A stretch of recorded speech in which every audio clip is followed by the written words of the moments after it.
चार बजे भोर हरिया में, 4 बजे भोर हरिया में।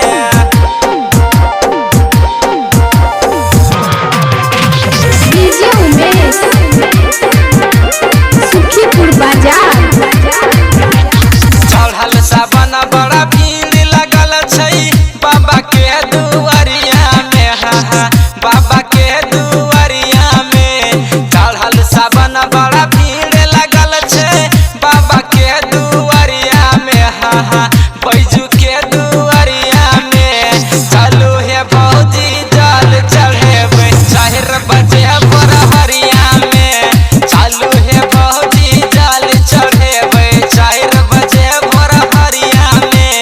सुनो ये भौजी जल चढ़ेबै 4 बजे भोर हरिया में।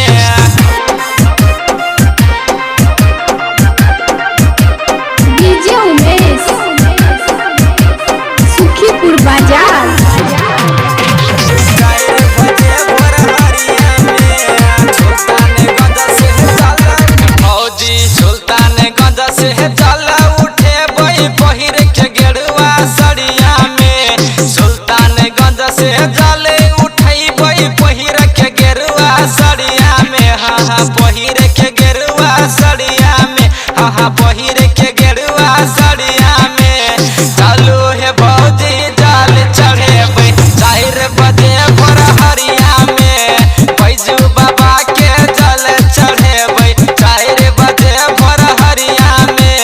महादेव जी के पूजा करबै 4 बजे भोर हरिया में।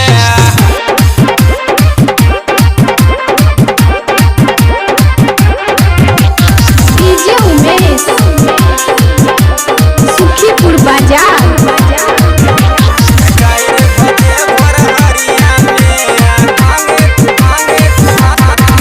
हाँ बाबा खातिर भांगे धतूर किन के लेबै बजरिया से। बाबा खातिर भांगे धतूर किन के लेबै बजरिया से। हाँ किन के लेबै बजरिया से। हाँ किन के लेबै बजरिया से। चलो हे भौजी जल चढ़ेबै 4 बजे भोर हरिया में। चलो हे भौजी जल चढ़ेबै 4 बजे भोर हरिया में। गड़ भंगिया के जल चढ़ेबै 4 बजे भोर हरिया में। बोल बम के नारा हे भौजी लगबै त चलबै डगरिया में। हाँ लगबै त चलबै डगरिया में। हाँ लगबै त चलबै डगरिया में। बाबा महेश्वर